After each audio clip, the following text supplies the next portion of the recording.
Bienvenue à tous sur les histoires d'horreur de Monsieur Mystère. Dans l'épisode d'aujourd'hui, je vous raconte 8 histoires terrifiantes et vraies sur des fêtes d'Halloween qui ont mal tourné dans les montagnes des Appalaches. Ces récits vous feront réfléchir à 2 fois avant de vous rendre à une fête de l'autre côté de la crête, cette nuit d'Halloween. Mais avant de continuer, si vous êtes nouveau ici, n'oubliez pas de vous abonner, d'aimer et de partager. Merci à tous. Maintenant, commençons. Histoire 1. La dernière fête de Kendra. La fête d'Halloween avait lieu chez Kendra, dans l'ancienne maison de sa famille, au-delà de Mason Ridge, là où la route passe du gravier à la boue, et où le GPS commence à vous mentir.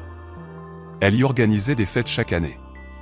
Toujours le même principe, tout le monde apporte quelque chose de bon marché à boire, quelqu'un allume un feu, les gens arrivent déguisés certains avec des costumes préparés en 2 semaines, d'autres bricolés en 5 minutes. C'était toujours un joyeux bordel. Mais cette fois, c'était différent. Kendra n'avait pas remis les pieds là-bas depuis la mort de son père, l'hiver précédent. Et nous savions tous qu'elle n'organisait cette fête que pour dire adieu à la maison. Elle devait être vendue en novembre. Je pense qu'elle voulait simplement une dernière nuit avec du monde, plutôt que de la voir vide.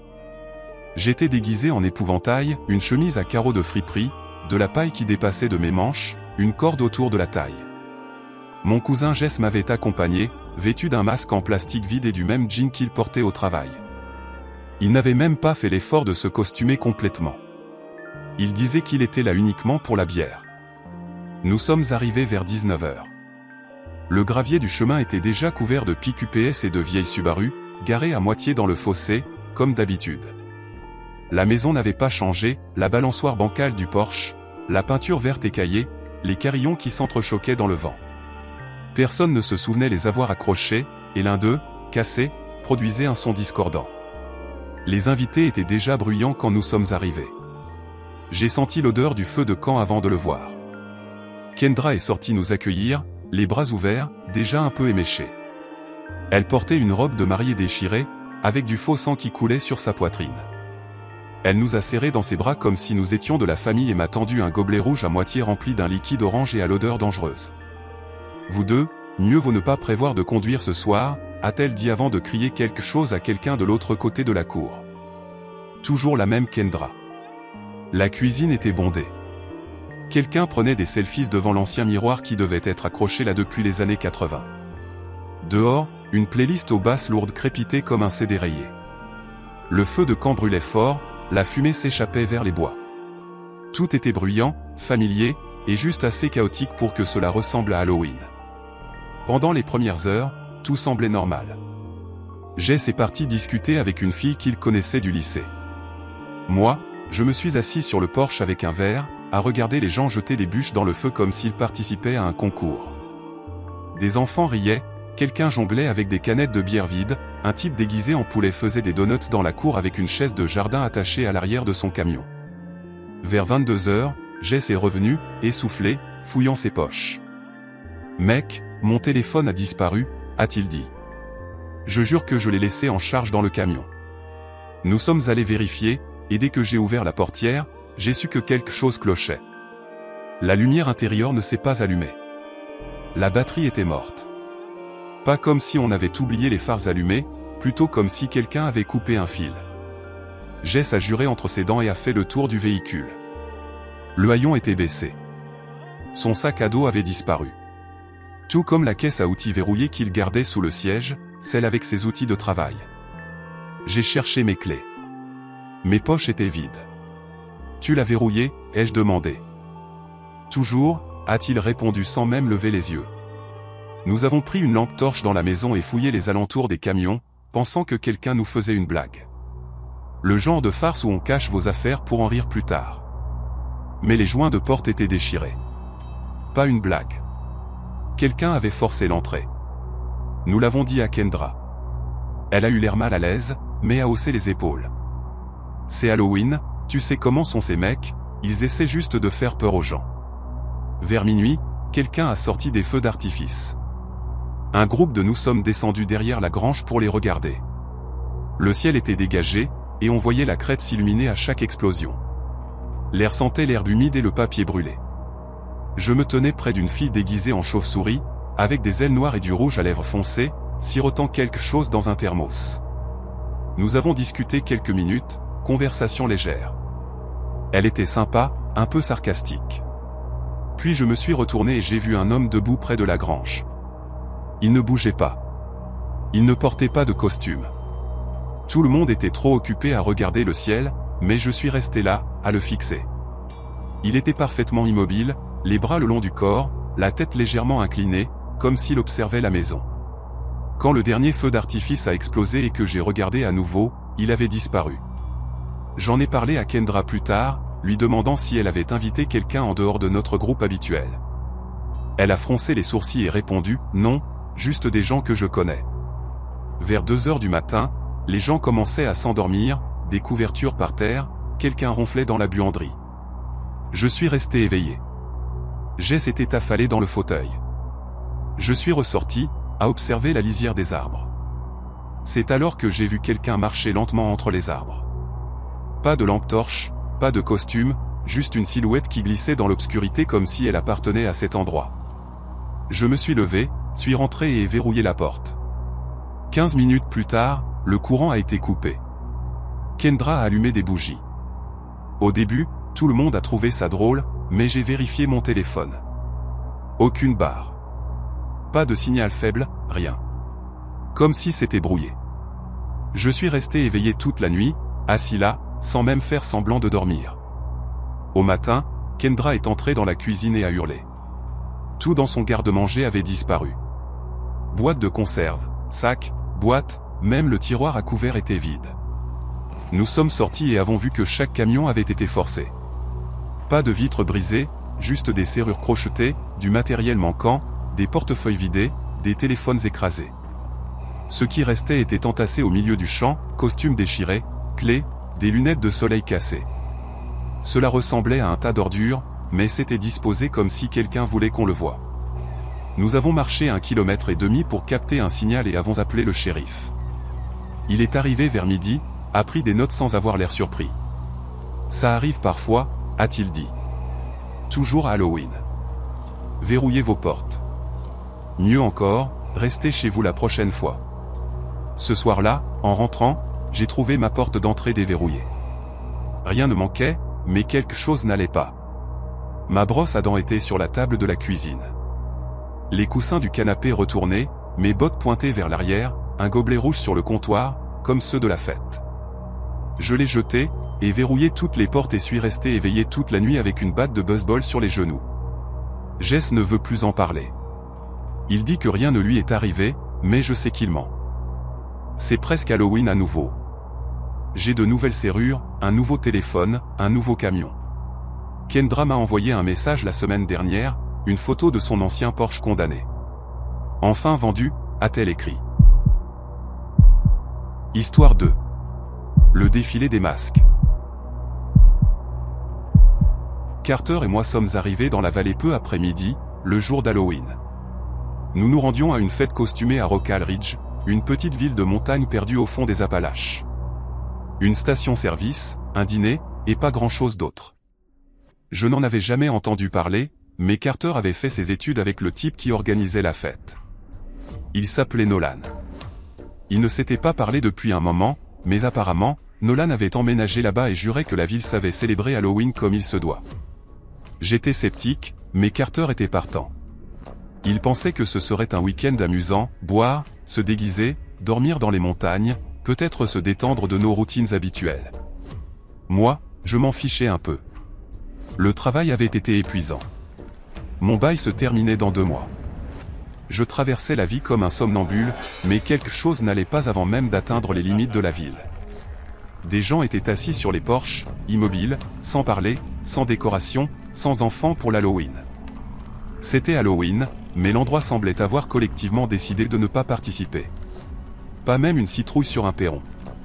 Je me souviens être passé devant une femme près de ce qui ressemblait à un bureau de poste. Elle balayait le trottoir par petits coups, toujours sur la même partie de béton déjà impeccable. Il n'y avait rien, pas une feuille, pas un grain de poussière.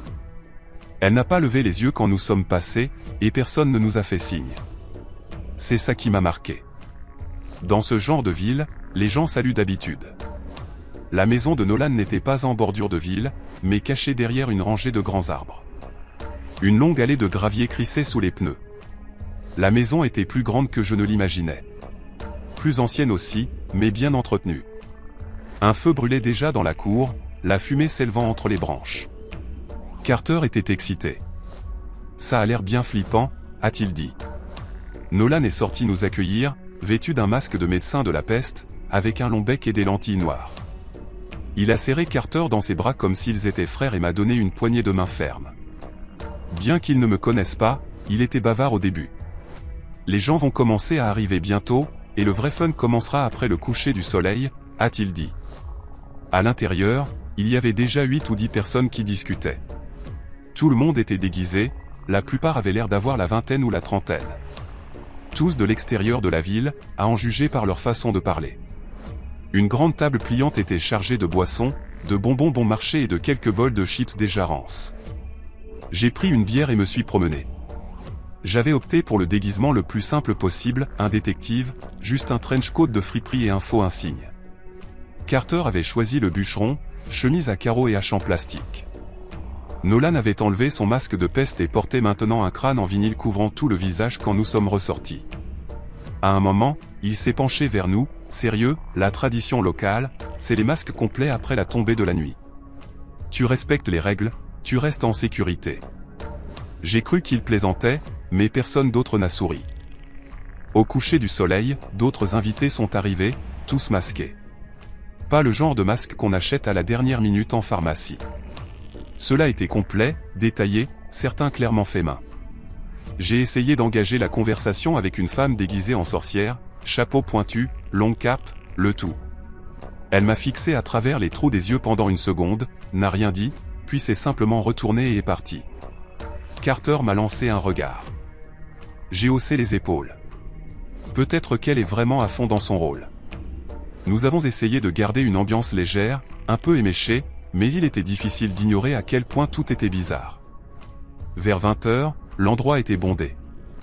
La musique était forte, mais pas les gens. Personne ne dansait. Personne ne parlait vraiment.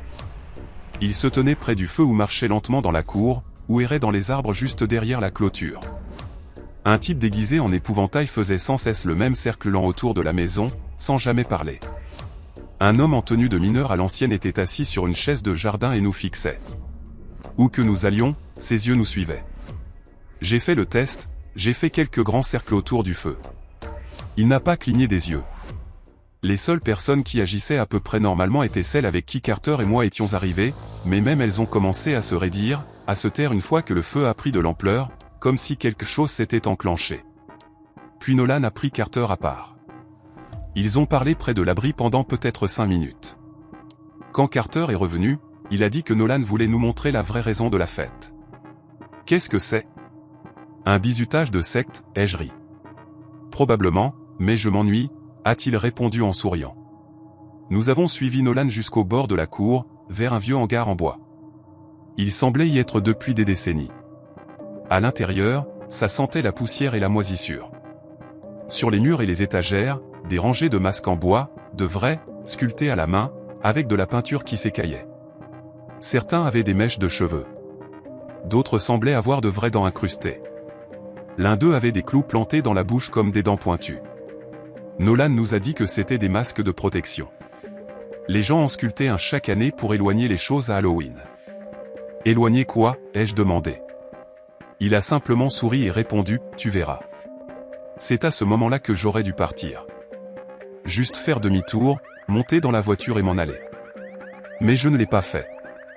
Je ne peux pas dire que j'avais une excuse, mais je pense que j'étais juste curieux et un peu ivre. Quelques minutes plus tard, Nolan a annoncé qu'il était temps pour le défilé. Tout le monde a commencé à se mettre en file derrière la maison. Toujours dans un silence de mort. Pas de rire, pas de bavardage, juste des gens masqués serrant leurs masques comme s'ils comptaient. Carter s'est penché et a chuchoté, suis le mouvement. Ne brise pas le personnage. C'est ce qu'ils font. Nous nous sommes mis en rang. Nous les avons suivis dans les bois. Il faisait presque nuit noire. La seule lumière venait de la maison derrière nous, et même celle-ci s'estompa rapidement. Pas de lampe torchée, pas de lanterne, juste des pas sur les feuilles sèches. Au bout d'un moment, quelques personnes ont commencé à chanter, d'une voix basse et rythmée. Je ne comprenais pas un mot. Ce n'était pas de l'anglais. Puis quelqu'un devant moi s'est effondré. Juste tombé. Sans avertissement. Il a tremblé une seconde par terre, puis est resté immobile. Personne ne s'est arrêté.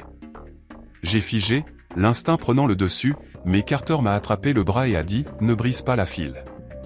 Sa voix ne sonnait pas juste. Alors j'ai continué à marcher. Après ce qui m'a semblé une éternité, nous sommes arrivés dans une clairière. Il y avait un grand cercle de pierrets, au milieu, un tronc d'arbre calciné et fissuré. Nolan est entré au centre et a enlevé son masque. Son visage était couvert de suie, comme s'il s'était frotté les cendres partout. Puis il a sorti quelque chose de humide et rouge de son manteau. Un cœur d'animal. Tout frais. Il l'a jeté dans le creux du tronc et a commencé à chanter. Tout le monde a rejoint le chant. Je suis resté là, pétrifié. Mon corps semblait 2 fois plus lourd, comme si la gravité avait doublé. J'ai regardé Carter. Il fixait droit devant lui. Il ne voulait pas me regarder. Puis quelque chose est sorti du tronc. Je ne sais pas comment dire autrement. Ce n'était pas une personne. Ce n'était pas un animal. Cela ressemblait à une longue spirale tordue enveloppée de haillons, d'écorce, d'os. Ses yeux étaient cousus. Des bois déformés et soudés sortaient de sa tête. Cela planait. Ne marchait pas.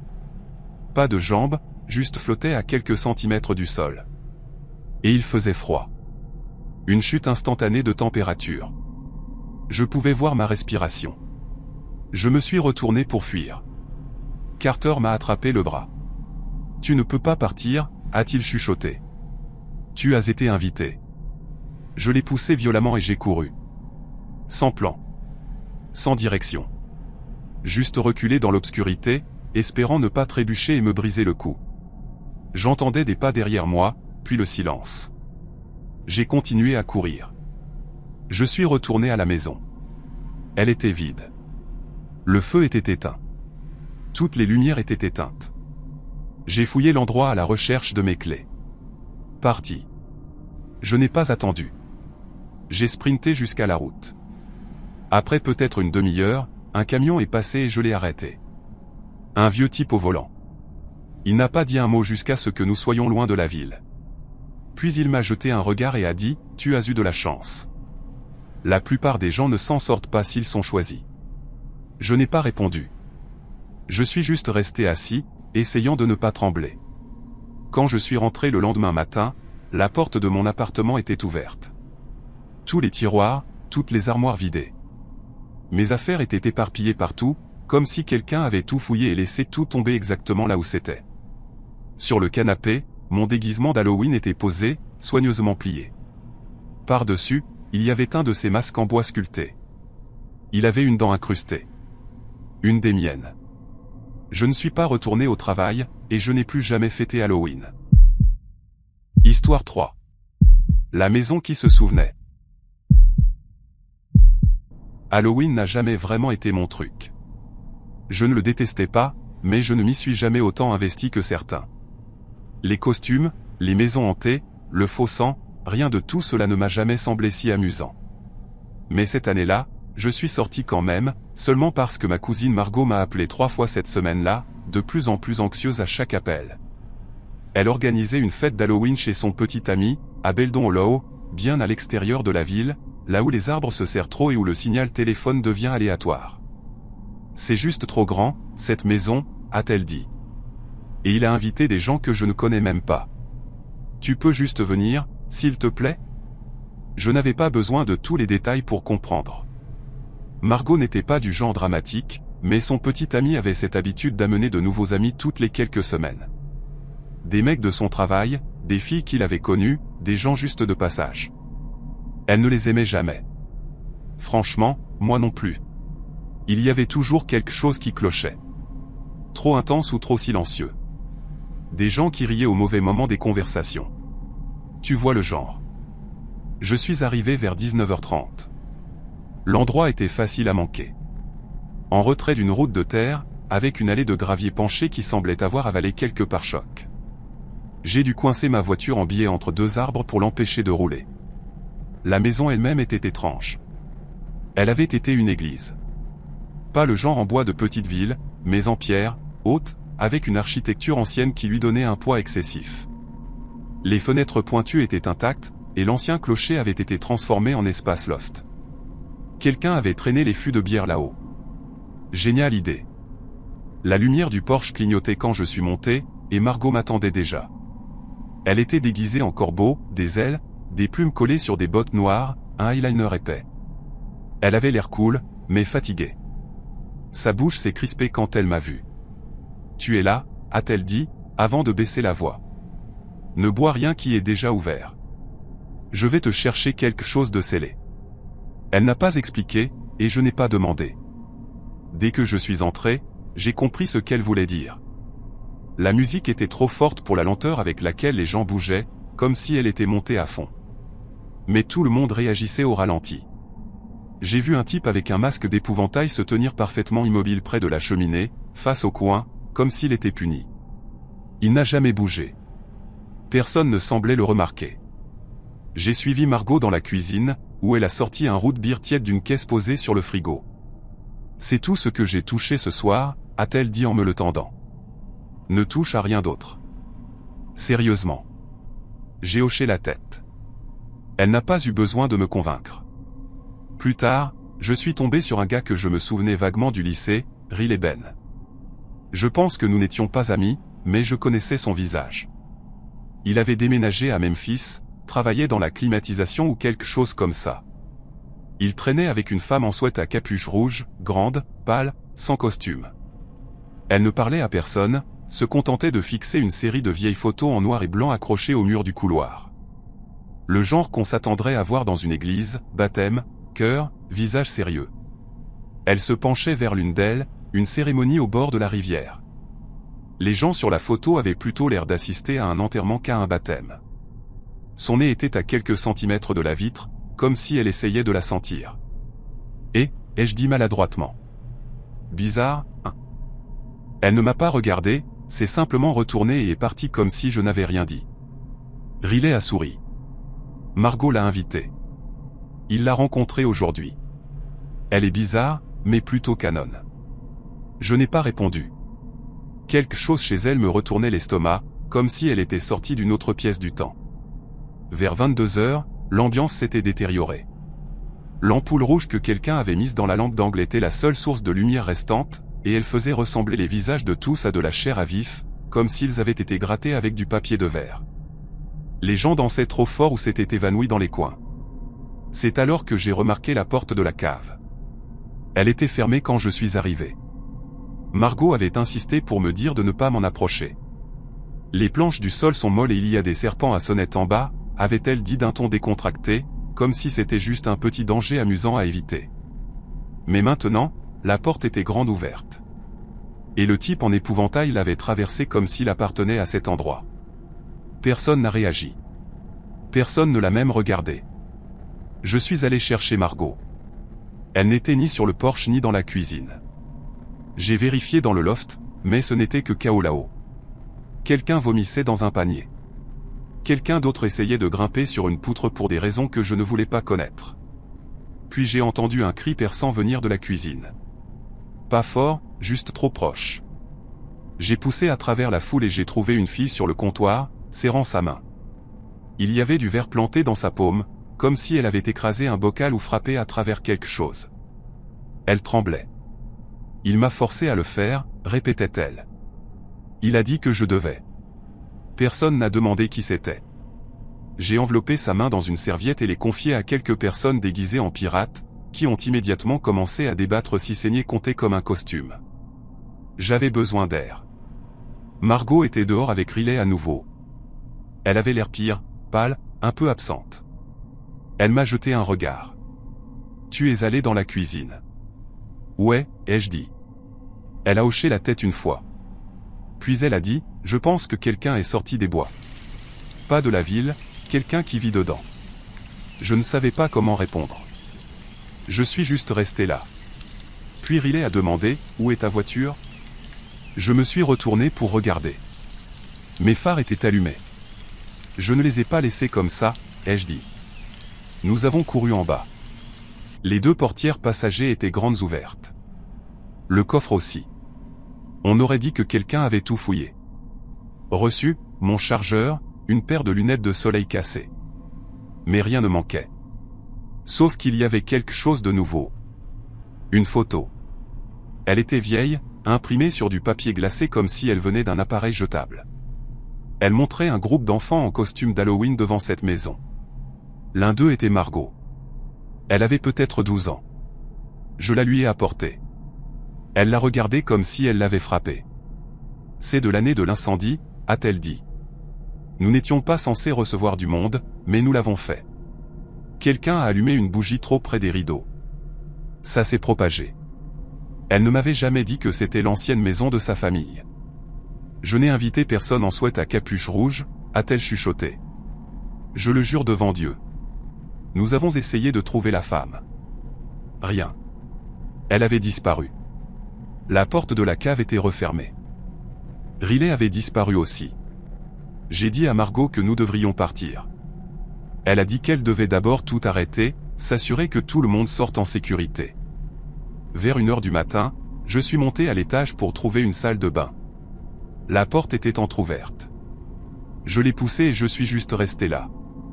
Le miroir avait été griffé, des symboles gravés dans le verre, des cercles, des étoiles dentelées, des spirales bizarres, et en dessous, écrit au marqueur noir, 600, 4 restants. J'ai appelé Margot. Elle a jeté un coup d'œil et a dit, personne n'est monté ici. Cet étage est interdit. Les escaliers sont dangereux. Nous avons commencé à vider la fête, disant aux gens que la police était en route. Un gars en sweat à capuche de squelette a ri et a dit, c'est l'heure de toute façon.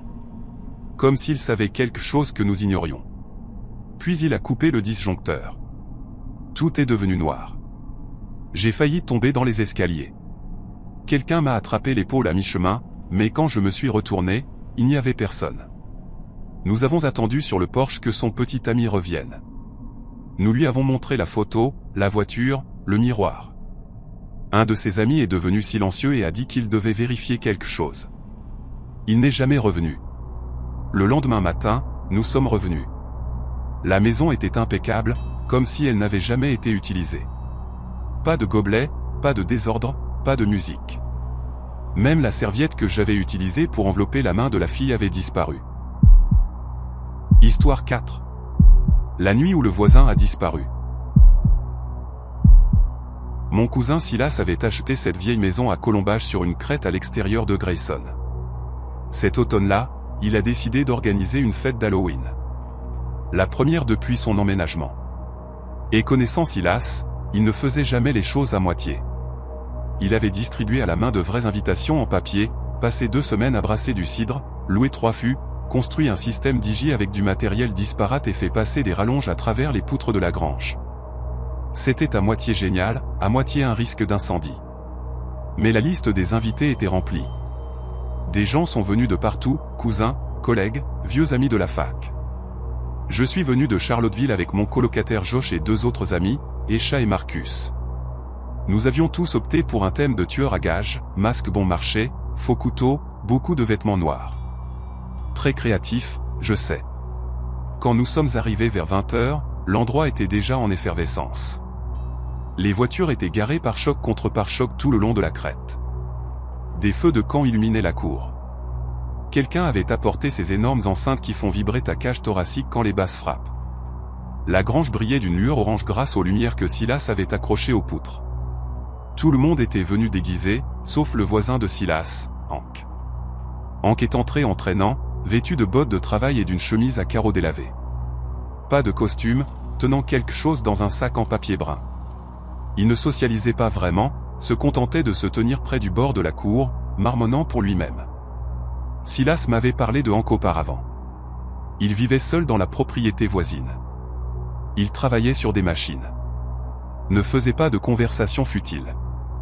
Apparemment, il passait beaucoup de temps à fabriquer de petites croix avec des os de cerf et à les accrocher autour de son abri. Difficile de dire où s'arrête la religion et où commence le hobby bizarre, avait plaisanté Silas une fois. J'ai pensé que Hank était inoffensif. Le original local. Chaque petite ville rurale en a un. Tout allait bien jusqu'à environ 21h30. C'est à ce moment-là que la grange est devenue complètement noire. Plus de musique, plus de lumière, juste un silence soudain qui a frappé fort après tout le bruit. Au début, tout le monde a ri, pensant que c'était une blague d'Halloween. Quelqu'un a crié quelque chose sur le timing parfait. Puis quelqu'un d'autre a dit que son téléphone avait perdu le signal. Le mien aussi. Aucune barre, rien. Silas et moi sommes allés derrière pour vérifier le tableau électrique. Il était ouvert. Tous les interrupteurs étaient éteints et quelque chose était coincé à l'intérieur, une sorte de bundle de vignes ou de racines séchées nouées avec une bande de tissu. Ça avait l'air fait main, rituel. Ni lui ni moi n'avions envie de le toucher directement. J'ai trouvé un bâton, les sorti et les jeté dans les buissons. Silas avait l'air en colère mais n'a pas dit grand-chose. Il a rallumé les disjoncteurs et le courant est revenu. Du moins dans la maison. La grange est restée morte. Nous avons tout essayé, changé les câbles, réinitialisé les multiprises, débranché et rebranché. Rien n'a fonctionné. Comme si quelque chose avait simplement grillé. Pourtant, les gens ont haussé les épaules et ont continué à faire la fête. L'alcool aide pour ça. Puis vers 22h30, un gars nommé Derek a dit à Silas que sa voiture avait été cambriolée. J'ai supposé qu'il était juste ivre et avait égaré ses affaires. Mais ensuite une autre personne a dit que sa vitre avait été brisée. Puis une autre. Les gens ont commencé à vérifier, boîtes à gants ouvertes, consoles arrachées, portefeuille manquant. Une fille est revenue en tremblant, disant que sa banquette arrière avait été lacérée, de longues entailles profondes dans le tissu. Les phares d'un autre gars avaient été défoncés, comme avec un pied de biche. Silas a essayé d'appeler le shérif, mais personne n'avait de signal. Rien. Les téléphones n'étaient que des écrans lumineux, inutiles. Puis j'ai réalisé que Hank avait disparu. J'ai demandé à Silas s'il l'avait vu. Il a simplement secoué la tête lentement. Hank s'est éloigné après la coupure de courant, et monté sur la crête dans les bois, n'a pas dit un mot, s'est juste éclipsé. Je ne peux pas expliquer pourquoi ça m'a mis mal à l'aise, mais c'est ce qui s'est passé. J'ai senti une oppression dans ma poitrine, comme si quelque chose se refermait. J'ai dit à Josh et aux autres de rester près de moi. Silas a attrapé un autre gars et est parti en voiture pour essayer d'appeler à l'aide. Le reste d'entre nous s'est regroupé près du feu. Nous avons pensé que c'était un idiot qui essayait de faire peur aux gens. Puis, peut-être 20 minutes plus tard, nous avons entendu des cris. Pas des cris de fête. Une vraie panique, déchirante. Ça venait du côté de la maison. J'ai couru et j'ai vu une fille, devant, à genoux, tenant son épaule. Son costume était déchiré dans le dos. Du sang sur le tissu. Elle disait qu'elle avait senti quelque chose la traîner dans le noir. Rapide, tranchant. Elle n'avait pas vu qui. Son petit ami courait en hurlant. Quelques personnes ont couru dans l'obscurité, mais personne n'a rien vu. Toujours pas de Silas. Les feux brûlaient bas. Les gens commençaient à se serrer, parlant tous en même temps. Ce genre de bavardage nerveux qui s'amplifie quand personne ne sait quoi faire. Puis les lumières de la maison se sont éteintes.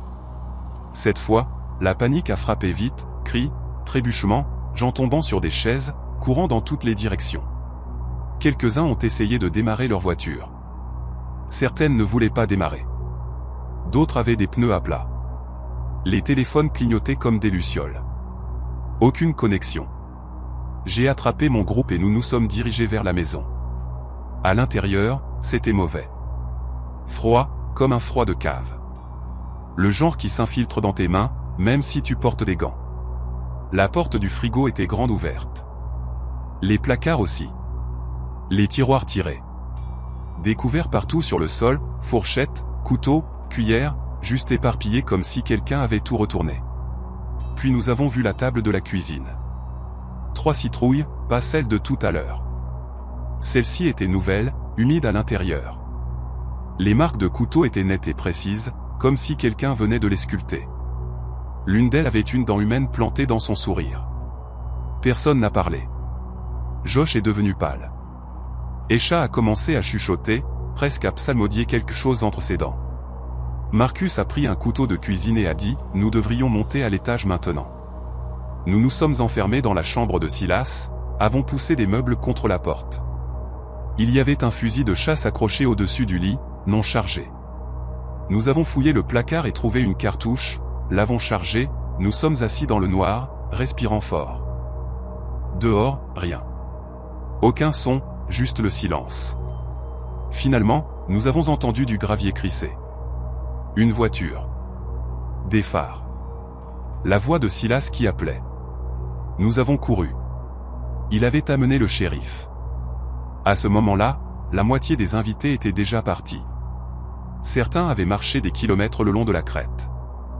Devon était à l'hôpital. Elle avait besoin de points de suture. Le shérif n'a pas dit grand-chose. Il a juste traversé la maison, pris les citrouilles, le couteau et 7 dents. Ça a l'air humain. Un local, probablement. C'est tout. Silas a installé des caméras la semaine suivante. Elles ont été arrachées en moins de 24 heures. La seule chose qui restait était la plaque de montage et une autre bande de tissu nouée autour du fil exposé. Du même type que celle dans le tableau électrique. Je ne retourne plus là-bas. Silas a vendu la place. Maintenant, chaque Halloween, je reste chez moi. Pas de costume, pas de lumière sur le porche. Je m'assois près de la fenêtre avec un fusil de chasse chargé et j'attends que la nuit passe. Je n'ai plus revu Hank depuis cette nuit-là. Histoire 5. L'étrange disparition de Willow. Tout a commencé un samedi, le week-end avant Halloween. Il y avait une fête dans la grange de l'oncle de Tran, bien au-delà de Devillers-Hollow. Si vous y êtes déjà allé en voiture, vous savez qu'après un certain point, ce n'est plus vraiment une route. Le goudron abandonne et le gravier fait à peine semblant d'être un chemin. Vous prenez un mauvais tournant par là-bas, vous êtes dans les bois pour de bon. Nous avions 16 ans. Cet âge bizarre où vous êtes trop vieux pour frapper aux portes pour des bonbons, trop jeune pour aller dans les bars, et juste assez stupide pour penser que les feux de camp et les granges oubliées sont une excellente idée. La nouvelle de la fête s'est répandue rapidement. L'oncle de Tran était hors de la ville pour une semaine, et apparemment, la grange était déjà équipée de guirlandes lumineuses et d'un demi-système de sonorisation d'un mariage des mois précédents. Ajoutez une enceinte Bluetooth et de la bière bon marché, et hop, une fête d'Halloween instantanée. Je suis arrivé avec ma cousine Willa vers 20h. Elle vivait avec nous depuis l'été après que sa mère se soit mise en cure de désintoxication à Knoxville. Willa n'avait qu'1 an de plus que moi, mais elle avait toujours l'air d'avoir 5 longueurs d'avance sur le reste d'entre nous. Elle avait les cheveux décolorés qui ne se décidaient jamais sur une couleur, un piercing à la lèvre qu'elle s'était fait elle-même, et cette confiance insouciante qui faisait trébucher les mecs en essayant de faire les malins autour d'elle. Ce soir-là, elle était venue dans cette robe rouge déchirée de friperie avec de fausses canines de vampire qui ne lui allaient pas et des bottes qui la faisaient paraître 5 cm plus grande que moi. Elle avait l'air à la fois ridicule et cool. Moi, je ne m'étais pas déguisé. Juste un jean, un sweat à capuche, et mon rôle non officiel de gardien de Willa pour la soirée. La grange elle-même était massive. Un de ces reliques des Appalaches avec des appentis bizarres et des demi-étages qui ne mènent nulle part. On pouvait voir qu'elle avait été réparée et réparée au fil des ans. De nouvelles planches de pin clouées directement sur des anciennes pourries. Certaines sections semblaient avoir été ajoutées de travers. De l'extérieur, la lumière filtrait à travers les lattes, donnant au bois une sorte de battement de cœur vacillant. On pouvait entendre la musique et sentir les basses avant même de se garer. Les ados étaient partout, adossés à des camions poussiéreux, grimpant sur des balles de foin, s'éclipsaient dans les arbres avec des gens qu'ils connaissaient à peine. Un feu de camp brûlait à plein régime près du bord de la clairière, avec un tas de chaises pliantes dispersées autour et une enceinte Bluetooth luttant pour jouer par-dessus le vent. L'ambiance était bonne, en fait. Chaotique de la manière dont seules les fêtes d'ados peuvent l'être, mais bonne. Pendant la première heure, Willa a disparu dans la foule. J'ai pensé qu'elle irait bien. Elle allait toujours bien. Je me suis adossé au mur, j'ai siroté un coca que quelqu'un avait laissé tomber dans une glacière, et j'ai observé la scène. C'est alors que j'ai entendu l'histoire. Un junior nommé Kazé, un gars avec un appareil dentaire qu'il ne montrait jamais en souriant, entendait une bière à un ami et désignait le bout de la grange, là où les planches ne se rejoignaient pas tout à fait. Vous savez que l'oncle de Tran a trouvé quelque chose en dessous, n'est-ce pas, a-t-il dit, pointant vers une partie du mur. Il y a un puits sous le plancher. Un vrai. Pas de fond, juste un trou qui avale la lumière. Tout le monde a ri à moitié, comme les gens le font quand ils attendent de voir si la chute arrive ou si ça va devenir bizarre. Il est plein d'os, a ajouté Kazé. Pas enterré, juste disposés en rangée. Probablement des os d'animaux, mais pas éparpillés. Organisés. Personne n'a ri cette fois. J'ai fait semblant de ne pas écouter, mais je l'ai définitivement fait. La façon dont Kazé l'a dit, ce n'était pas qu'il y croyait exactement, c'était juste qu'il ne savait pas comment ne pas le dire. Willa m'a retrouvé vers 21h. Elle traînait un gars avec elle, un étudiant en veste en jean. Clairement trop vieux pour traîner avec des lycéens. Il était déjà un peu ivre, souriant de cette manière relâchée que font les gens sous quand ils essaient de flirter et de se concentrer en même temps. Willa riait trop fort, se penchant vers lui comme si elle ne pesait rien. J'ai essayé de lui parler, de la tirer à part, de lui demander ce qu'elle faisait. Elle m'a balayé d'un geste sans même interrompre son sourire. « Ça va ?» a-t-elle dit, se retournant déjà vers le gars. Je ne voulais pas faire de scène, alors je suis sorti dans les bois derrière la grange. La musique s'est atténuée presque immédiatement. J'ai sorti mon téléphone, j'ai envoyé un message à mon père pour dire que tout allait bien, puis j'ai fouillé dans mon sweat et j'ai trouvé une cigarette que Willa y avait laissée plus tôt. Elle était tordue, mais elle s'est allumée. C'est alors que j'ai regardé en arrière vers la grange et que j'ai remarqué quelque chose de bizarre.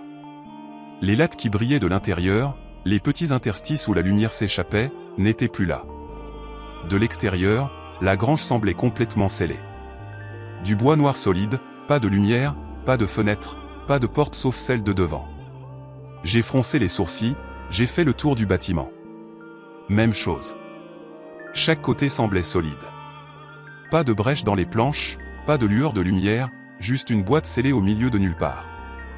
Je suis retourné devant et je suis entré à nouveau, mais la fête n'était plus la même. Les lumières à l'intérieur s'étaient atténuées. La musique avait changé. Une vieille chanson folklorique sans paroles, juste des notes traînantes et lentes. La plupart des gens étaient partis. Plus de cris, plus de bouteilles qui s'entrechoquent, plus personne autour du feu, juste du vide. Je suis entré et j'ai appelé Willa. Pas de réponse. J'ai marché plus loin. Le hall principal semblait plus long qu'avant, comme si quelqu'un l'avait étiré. J'ai vérifié une des pièces latérales. Une seule chaise en bois se tenait au milieu, comme si elle avait été placée là pour quelqu'un. Une autre pièce avait un squelette en plastique d'Halloween toujours accroché au mur, mais sa poitrine avait été sculptée. Des entailles profondes et inégales. On n'obtient pas ça avec un cutter. Pas une décoration. Pas pour le fun. Au fond, j'ai entendu des chuchotements. Pas ludique, pas flirt, pas le genre de chuchotement de quelqu'un qui se cache pour te faire peur. C'était rapide, se chevauchant, comme plusieurs voix essayant de dire des choses différentes en même temps. J'ai poussé la porte de la pièce d'où cela venait et, rien. Vide, mais les chuchotements n'ont pas cessé. Ils venaient des murs, pas à travers eux, d'eux. Puis la musique s'est simplement arrêtée. Pas de fondu, pas de clic, juste, parti. Silence de mort. J'ai reculé. C'est alors que je l'ai vue, Willa. Elle se tenait au bout de la grange, à moitié dans l'ombre, toujours dans cette robe rouge, mais elle ne bougeait pas, ne clignait même pas des yeux. Sa bouche était ouverte comme si elle était en plein milieu d'une phrase, mais aucun son ne sortait, pas même un souffle. Je me suis approché d'elle. Elle s'est retournée et a marché dans l'obscurité. Je l'ai suivie. Elle a tourné au coin. Je l'ai suivie à nouveau, mais quand j'ai tourné le coin, rien. Elle avait disparu. C'est à ce moment-là que les lumières se sont éteintes complètement. J'ai figé. Je ne voyais pas mes mains. Je ne pouvais même pas voir où se trouvait la porte. J'ai commencé à marcher, heurtant des caisses et des poutres, tâtonnant jusqu'à ce que je trouve l'avant. C'était ouvert, mais dehors, c'était aussi noir que de l'encre. Pas de feu, pas de voiture, pas de route, pas de clair de lune. Comme si la grange flottait dans le vide. Prenant peur maintenant, je me suis retourné et j'ai couru à l'intérieur, j'ai allumé la lampe torche de mon téléphone. Le mur du fond, là où il aurait dû s'arrêter, ne s'arrêtait pas. Un étroit couloir s'étendait plus loin qu'il n'aurait dû, s'inclinant légèrement vers le bas dans la colline, comme si quelqu'un avait creusé dans la roche et continué. Je l'ai suivi. Je l'ai suivi. Tout au bout, je l'ai trouvé. Willa était par terre, recroquevillée, tremblant comme si elle gelait. Son maquillage avait coulé sur ses joues. Elle a levé les yeux vers moi, les yeux vitreux, et a chuchoté, il a essayé de prendre mes yeux. Je n'ai pas demandé qui. Je n'ai pas attendu. J'ai juste attrapé sa main, l'ai tiré vers le haut, et nous avons couru.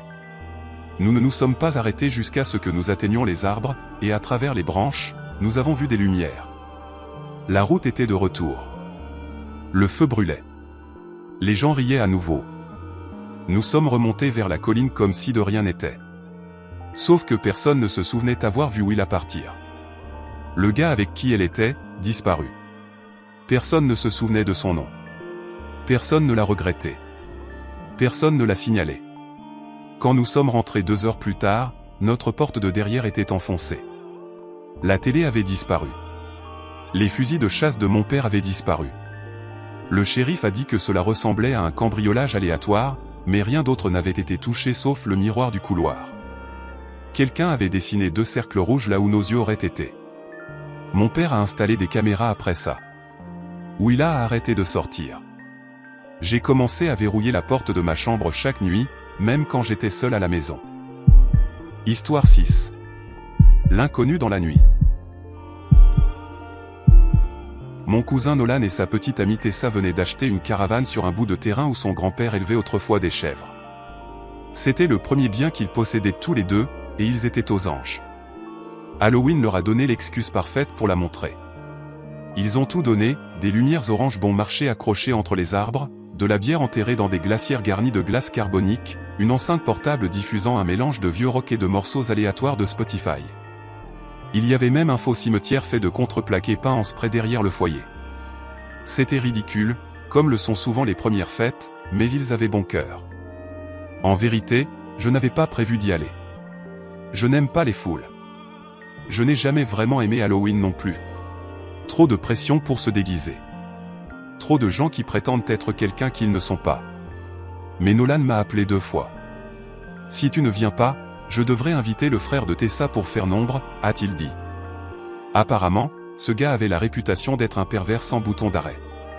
J'ai pensé que je pouvais au moins passer pour une bière, puis simuler un réveil tôt et partir. Je me suis garé à mi-pente vers 19 h. Le gravier était meublé raide, et mes pneus ont patiné plus d'une fois. Quand j'ai enfin atteint la clairière, l'endroit était déjà bondé. 30, peut-être 40 personnes regroupées autour du feu ou se déplaçant entre le porche et les glacières. Certains étaient déguisés ou des costumes bon marché pour la plupart, ceux qui viennent dans des sachets en plastique. J'ai repéré un pirate contrefait, quelques sorcières, un gars en tenue d'hôpital comme si cela comptait. Je connaissais à peine la moitié de la foule, quelques visages familiers du lycée, quelques personnes que j'avais vues aux foires du comté en été. Le reste était des inconnus, des amis d'amis ou des voisins de la vallée voisine. J'ai pris une bière et me suis installé près du feu, ne parlant pas vraiment, me contentant de hocher la tête quand les gens passaient. J'ai passé la plupart de la soirée à faire semblant d'écouter, à me réchauffer les mains, à vérifier mon téléphone, même si je savais qu'il n'y avait pas de réseau. Un peu après 21 h, Nolan m'a pris à part et m'a dit qu'un truc bizarre s'était produit. La voiture de Tessa, une Honda argentée qu'elle avait garée près de l'ancienne boîte aux lettres en bas des bois, avait la vitre côté passager brisée. Personne n'avait entendu le bruit et rien n'avait été volé, mais la boîte à gants était grande ouverte et tous ses papiers, reçus et objets divers étaient déversés en un tas désordonné sur le gravier. Il essayait de rester calme, surtout pour elle, mais je pouvais voir qu'il était en colère. Ce qui le dérangeait vraiment, c'était l'emplacement. Cette voiture n'était ni près de la maison ni sur le chemin principal. Elle était cachée dans un endroit que seuls ceux qui avaient grandi sur ce terrain connaissaient. Impossible que quelqu'un soit tombé dessus par hasard, a-t-il dit. Nous avons scotché un sac poubelle sur la vitre avec du ruban adhésif pris dans l'abri. Il a dit à Tessa que c'était probablement quelqu'un qui avait reculé dedans ou qui avait cru qu'elle était abandonnée. Elle n'a pas dit grand-chose, mais la façon dont elle jetait des regards vers les arbres montrait clairement qu'elle n'y croyait pas. Nous avons essayé de faire comme si de rien n'était. La musique est devenue plus forte. Quelqu'un a sorti des shots de gelée et de petites seringues en plastique. Vers 22 h 30, j'ai remarqué un gars sur le côté, pas déguisé, juste en jean et une veste de travail kaki. Il ne parlait à personne. N'avait même pas de verre, se contentait de se tenir près de la lisière des arbres, à moitié dans l'ombre, comme s'il attendait quelque chose. Je me suis penché vers Nolan et lui et demandé s'il le reconnaissait. Il s'est retourné pour regarder, mais le gars avait disparu, juste parti, comme s'il s'était fondu dans les arbres. Il est probablement parti pisser, a dit quelqu'un en haussant les épaules. mais le gars n'est jamais revenu. La fête a continué. La musique a changé pour une vieille playlist dubstep que quelqu'un avait trouvée. Quelques mecs ont allumé des feux d'artifice et ont failli mettre le feu à une bâche. Une fille a trébuché près du foyer et a accroché le bord de sa perruque, mais elle a ri et a posé pour des photos comme si c'était intentionnel. À minuit, j'en avais assez. J'ai dit à Nolan que je partais. Mais quand je suis arrivé à mon camion, il n'a pas démarré. Les lumières fonctionnaient.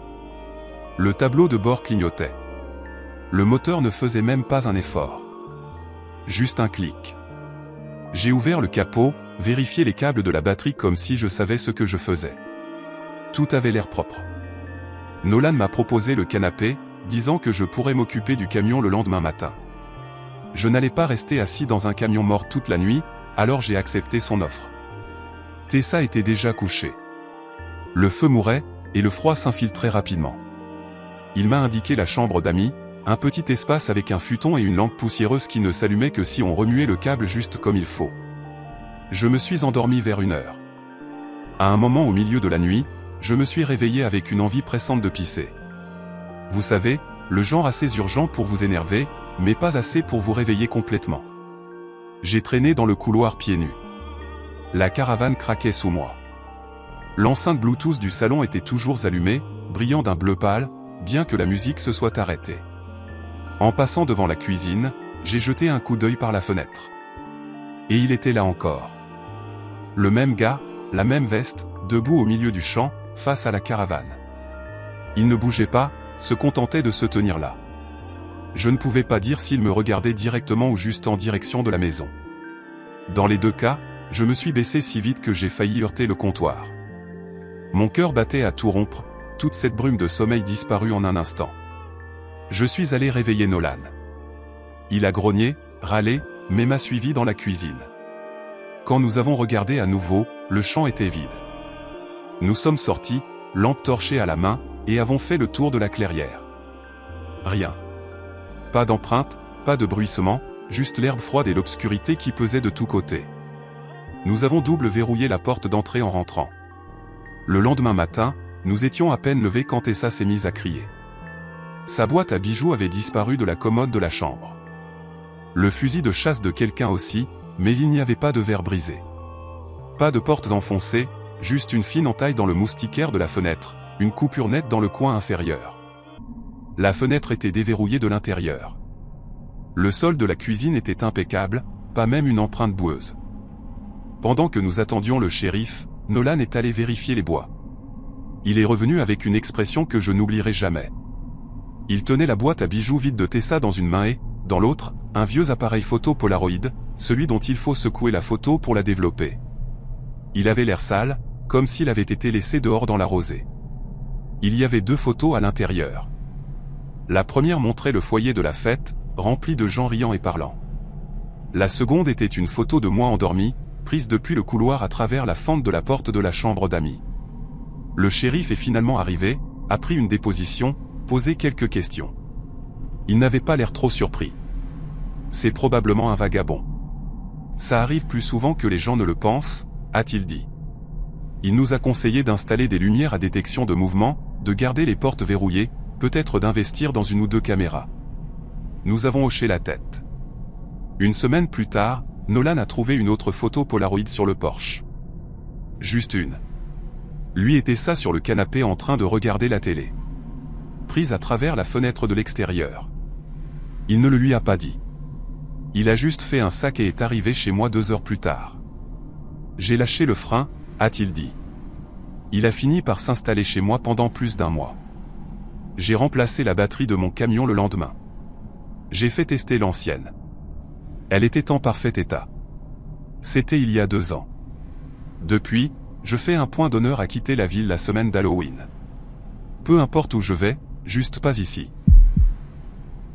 Histoire 7. Les pommes rouges. La fête d'Halloween était chez l'oncle de mon ami Ria, dans une vieille maison grinçante perdue bien au-delà de Milan Hollow. Franchement, je n'avais pas vraiment envie d'y aller. J'étais au chômage depuis 3 semaines, épuisé et postulant à des emplois que je ne voulais pas, juste pour combler le silence dans mon appartement. Ria, étant Ria, a refusé de me laisser sombrer en paix. Viens, a-t-elle dit. Ce ne sont que mes cousins et quelques gens de la ville. Détends-toi, de la bière, des costumes stupides. Tu as besoin de sortir de ta tête. Et peut-être qu'elle avait raison. Alors j'ai dit oui. Ce n'était pas énorme, peut-être une douzaine ou 15 personnes. Le cousin de Ria, Cal, avait rempli une piscine pour enfants de glace et de bière, et quelqu'un avait allumé beaucoup trop de bougies chauffe-plat dans des citrouilles déjà en train de s'affaisser sur les bords. L'air sentait les feuilles humides, l'encens bon marché et les bougies consumées. Ria s'était donné à fond pour son costume, déguisé en vampire de dessin animé dramatique avec des gants en velours, du rouge à lèvres rouge sang et des canines collantes qui lui faisaient zozoter. J'ai enfilé mon sweat et j'ai dit à quiconque me demandait que j'étais déguisé en anxiété. Vers 22h, l'ambiance était devenue animée, de cette manière détendue et éméchée que prennent les petites fêtes. La playlist oscillait entre du vieux métal strident et du rap régional granulaire que je ne reconnaissais pas, mais tout le monde semblait apprécier. J'avais assez bu pour arrêter de vérifier mentalement le solde de mon compte en banque et simplement exister dans le moment, pour une fois. C'est alors que j'ai fini par parler à ce gars déguisé en ours. Pas juste un masque, un costume complet en fourrure. Lourd, avec des pattes de dessin animé et tout. La tête avait un sourire idiot cousu dessus, et il ne l'a jamais enlevé. Je lui ai demandé s'il n'avait pas chaud là-dedans, et il a juste fait un haussement d'épaule exagéré et répondu d'une voix grave et rauque, comme s'il essayait de faire un numéro. C'était presque drôle au début, mais plus il persistait, plus c'était bizarre. Il se promenait en se tenant un peu trop près des gens tout en se balançant sur la musique, et personne ne savait qui l'avait amené. Ria pensait qu'il était peut-être avec un ami d'un cousin. Un de ces trucs. Les gens ont ri quand il a commencé à danser, une chose lente et saccadée qui ressemblait à quelqu'un essayant de bouger dans de la mélasse, mais personne n'a jamais vu son visage, ou ses mains d'ailleurs. Un peu avant 23h, quelqu'un a crié que la portière de sa voiture était ouverte. Puis un autre gars a vérifié la sienne et a trouvé la boîte à gants fouillée. Une des filles a cru que ses clés avaient disparu, et ça a déclenché une panique silencieuse. L'allée était longue, sinueuse, montant et descendant une petite colline avant de faire une boucle vers les arbres. Quelques personnes se sont promenées avec les lampes torchées de leur téléphone, appelant à moitié du cœur. Ria s'est raidie à côté de moi. Elle détestait ce genre de choses, le fait de ne pas savoir. Elle et moi sommes allés vérifier sa voiture, qui était garée dans les bois, un peu à l'écart des autres. C'est là que nous l'avons vue. La vitre arrière était fissurée sur toute la largeur, pas brisée, pas enfoncée, juste une fissure parfaite et rampante qui s'étendait depuis le centre comme si quelque chose avait été pressé contre avec une vraie force. Rien ne manquait à l'intérieur, mais il y avait de longues empreintes de mains grasses sur le coffre. Pas juste des paumes, des bras entiers, comme si quelqu'un s'était penché, s'était lentement traîné sur la peinture. La traînée scintillait faiblement sous sa lampe torche. Ria a juste chuchoté, « Quel genre d'animal fait ça ?» Mais je n'ai rien dit. Je n'avais pas de bonne réponse. Nous sommes retournés sur le porche pour découvrir que le gars en costume d'ours avait disparu. Nous l'avons dit à son oncle, qui a à peine levé les yeux de sa chaise pliante. Il était 2 bières au-delà de l'investissement. Juste un junkie, probablement, a-t-il dit, et il est allé verrouiller la porte d'entrée comme si ça allait changer quelque chose. Ça ressemblait plus à une routine qu'à une protection. Nous avons décidé de mettre fin à la soirée. J'avais garé un peu plus bas sur la route, plus près de l'accotement en gravier près du virage, surtout parce que j'étais arrivé en retard et que l'allée principale était pleine. Quand nous y sommes arrivés, j'ai remarqué de petits éclats de verre dans l'herbe, comme des ornements brisés, mais ce n'était pas pour ma voiture. C'était une Subaru rouge qui tournait au ralenti juste à côté de la route. La portière du conducteur était grande ouverte. Personne à l'intérieur. Ria a appelé une fois, prudemment, mais il n'y a pas eu de réponse. Le moteur continuait à ronronner. La lumière intérieure clignotait faiblement, comme si la batterie était sur le point de lâcher. Elle m'a attrapé le bras et a chuchoté, « Nous devrions y aller maintenant. » Je n'ai pas discuté. Son endroit était à environ une demi-heure de route, niché dans l'un de ces petits quartiers de montagne où toutes les maisons ont de longues allées et des porches silencieux. Pas de réverbère, juste des projecteurs à détection de mouvement qui ne fonctionnent pas toujours. Nous avons verrouillé les portes, vérifié 2 fois les fenêtres. J'ai coincé une chaise sous la poignée de la porte arrière, même si elle était déjà verrouillée. Elle a allumé des rediffusions et fait du popcorn comme si nous pouvions en rire. Je suis resté sans demander. Elle m'a lancé une couverture et s'est endormie dans le fauteuil, toujours en costume, les canines sur la table basse. Je me suis assoupi vers 3 heures. Puis, à 5 heures pile, je me suis réveillé au son de sa porte arrière coulissante qui s'ouvrait. Pas silencieusement. Cette porte produisait un grincement saccadé chaque fois qu'elle accrochait la glissière, instantanément reconnaissable. Je suis resté parfaitement immobile. Ma première pensée a été que peut-être Ria avait quelqu'un, un plan de dernière minute dont je n'étais pas au courant. Mais je n'ai pas entendu de pas de voix, juste le frigo qui s'ouvrait, une pause, puis un tiroir, le métal grattant faiblement alors que quelque chose était déplacé à l'intérieur. Puis j'ai entendu mon nom. Doucement, presque un chuchotement. Ce n'était pas Ria. Elle était accroupie dans le couloir, à peine visible dans le noir. Une main pressée contre le mur, l'autre levée comme pour me signaler de rester immobile. Ses yeux étaient écarquillés et fixés sur les miens. « Je pensais que c'était toi », a-t-elle articulé silencieusement. Nous n'avons pas bougé. Nous avons écouté. De la cuisine, nous pouvions entendre des mouvements délibérés. Pas frénétiques, pas précipités, juste familiers, comme quelqu'un accomplissant les gestes d'une routine. Une chaise a grincé. Quelque chose a été posé sur le comptoir. Puis un autre son, un froissement faible comme des feuilles collées à des chaussures mouillées. J'ai tendu la main vers mon téléphone, mais Ria a secoué la tête rapidement et a pointé vers la porte d'entrée.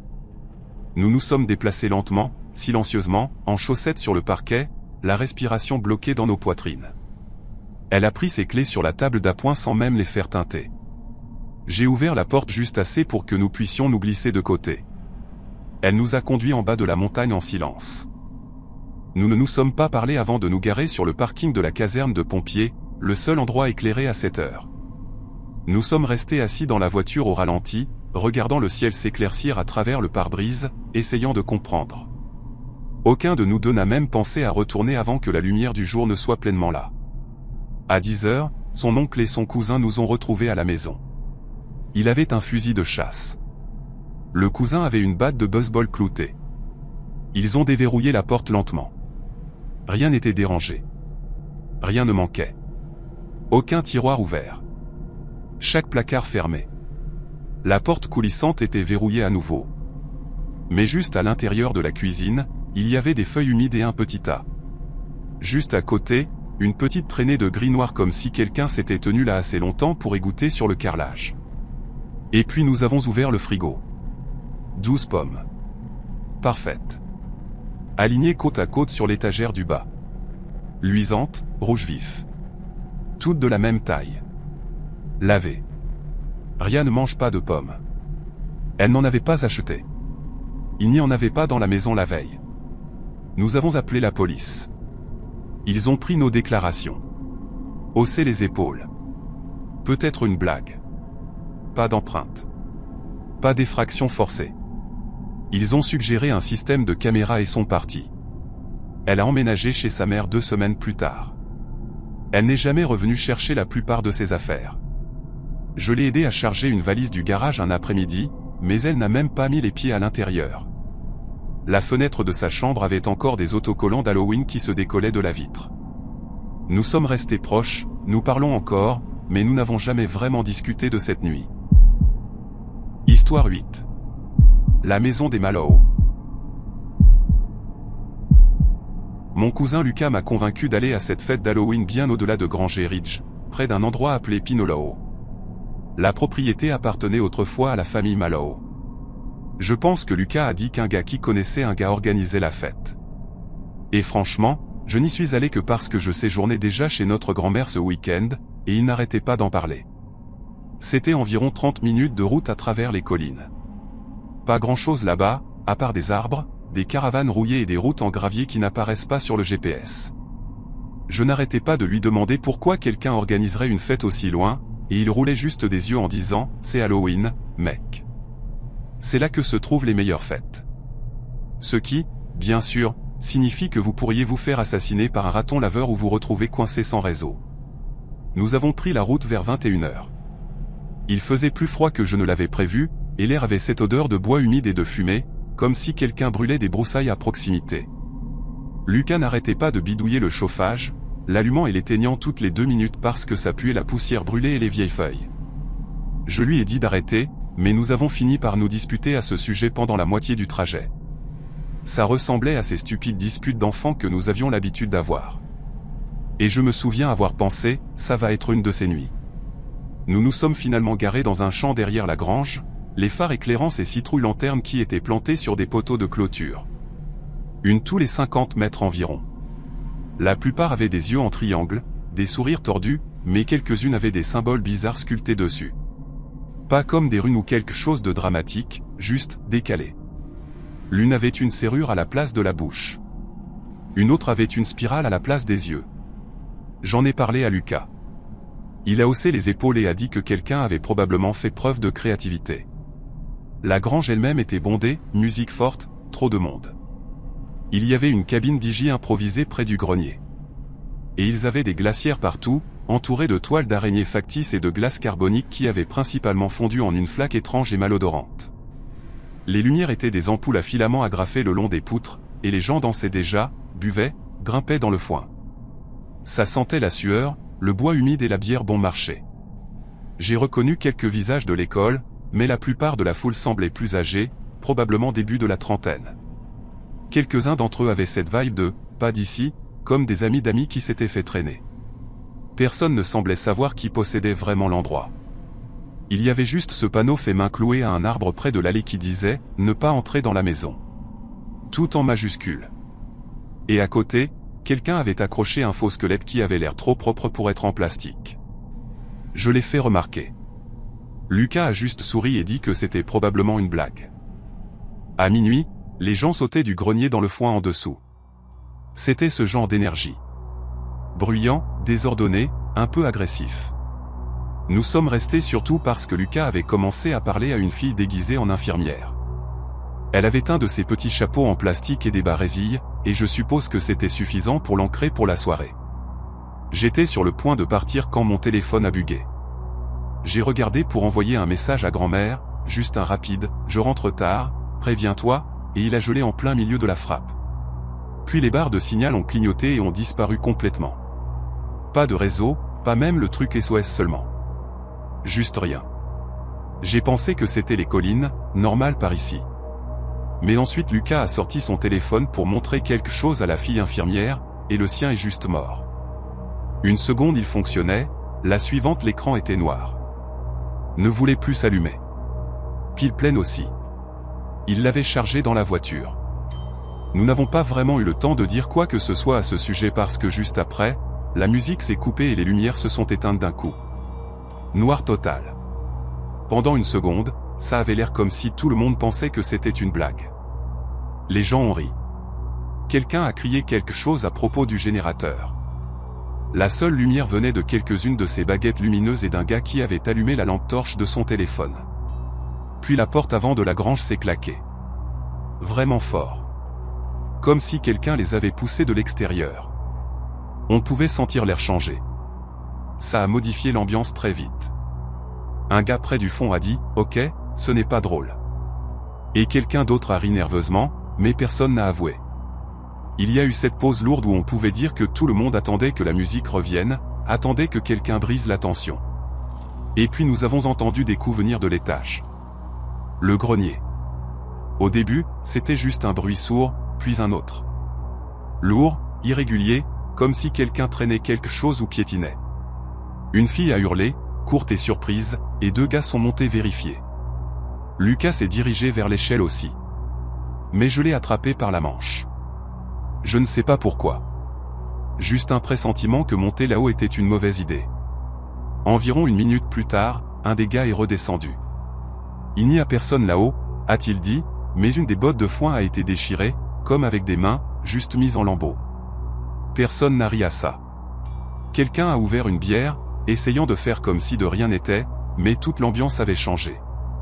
Lucas a dit qu'il voulait dire au revoir à la fille infirmière, et je lui ai dit que je l'attendrais dans la voiture. J'ai pensé que dans le pire des cas, je me réchaufferais et ferais défiler quelques photos ou quelque chose comme ça. La grange avait juste une mauvaise vibe, comme si nous avions tous dépassé notre bienvenue. Quand je suis arrivé à la voiture, j'ai vu que la vitre côté passager était brisée comme si quelqu'un l'avait frappée avec une pierre ou un pied de biche. Je suis resté là, le cœur battant, attendant d'entendre si quelqu'un était encore dans les parages, mais les bois étaient silencieux. Pas de vent, pas d'insectes, juste le froid. J'ai ouvert la porte et regardé à l'intérieur. La boîte à gants était ouverte, des trucs éparpillés partout, des serviettes, quelques barres de céréales, des CDS, mais rien ne manquait. Pas mon portefeuille dans la poche de la portière. Pas le chargeur de Lucas. Pas le vieux couteau qu'il gardait clipsé dans le porte-gobelet. Sauf une chose. Une enveloppe. Lucas l'avait apportée de chez grand-mère. Juste quelques vieilles photos de famille qu'il devait déposer chez notre grande-tante. Rien de valeur. Juste des photos délavées de gens debout dans des cours ou à des tables de cuisine, mais elles avaient disparu. Lucas est revenu quelques minutes plus tard. Il a cru que je plaisantais jusqu'à ce qu'il voie mon visage. Nous n'avons pas parlé, nous sommes juste montés et partis. Nous étions peut-être à 10 minutes sur la route de Gravier, pas encore revenus sur la route principale, quand les phares ont éclairé quelqu'un debout au milieu de la route, bien au centre. Immobile. Lucas a ralenti. La personne ou ce que c'était portait un long manteau et un masque qui ressemblait à un oreiller, pas en plastique, juste une forme blanche affaissée avec des trous pour les yeux découpés de manière inégale et quelque chose de sombre autour des bords comme de la suie ou de la cendre. J'ai dit à Lucas de ne pas s'arrêter. Il ne m'a pas écouté. Il a juste continué à avancer comme s'il ne pouvait pas s'en empêcher. Peut-être qu'il pensait que c'était un truc de la fête. Un gars qui jouait à l'épouvantail.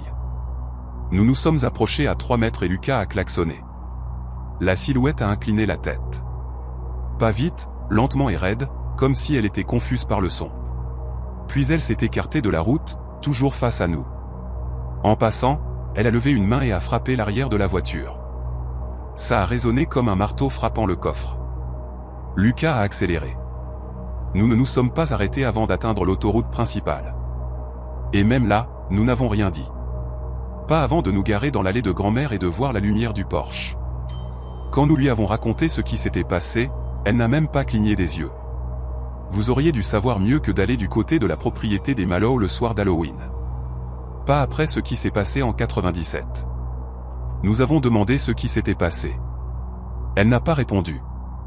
Le lendemain matin, Lucas enlevait la poussière du pare-choc quand il l'a vue. Dans la poussière, clair comme tout. 3 mots tracés par un doigt, tu l'as amené. Nous l'avons essuyé et n'en avons plus jamais parlé.